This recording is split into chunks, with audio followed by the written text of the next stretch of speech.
સરકાર લાખો રૂપિયાની ગ્રાન્ટ ફાળવે છે, તોય છતાં આ લોકો જે ડિપ્યુટી સરપંચ અને સરપંચ ઢોલરિયા ગામમાં પન્યારા ફળિયામાં આ રીતનું કામ કરી રહ્યા છે. આનો આજે 24 કલાક ને લગભગ 48 કલાક જેવું આના 48 કલાક થઈ ગયા છે, તોય છતાં આ વસ્તુ આ રીતે નીકળી જાય છે. તો આ કઈ રીતની ચાલતા વાત છે, કેવું ચાલશે આ બધું?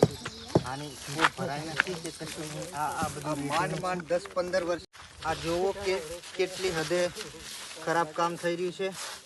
અહીં તમે જોઈ શકો છો કેટલા સમય સુધી ટકાવાલે છે. આરસીસી રોડ છે કે આરસીસી કે શું છે, માટી મેન્ટલ છે કે શું છે, કઈ ખબર નહીં પડતી. બરોબર, છેક સુધીનો આ રીતનો રસ્તો બનાવેલો છે.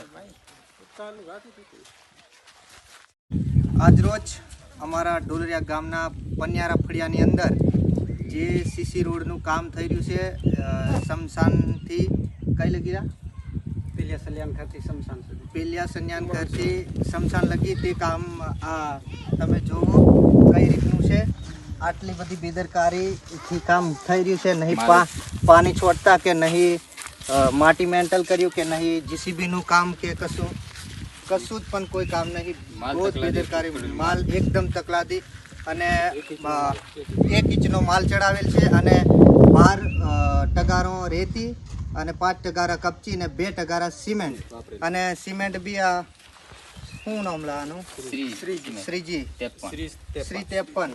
અને જોઈ શકો છો છેક સુધીનો આરસીસી કઈ રીતનો પેનલ નહીં મારેલું કે કશું નહીં. અને આરસીસી બનાવ્યા પછી એના પર ઉપર સિમેન્ટ છોટેલો છે. બરોબર કે નહીં ગામ લોકો? બરોબર ને? આ કામ બેદરકારી ખરાબ છે કે નહીં? ખરાબ છે ને?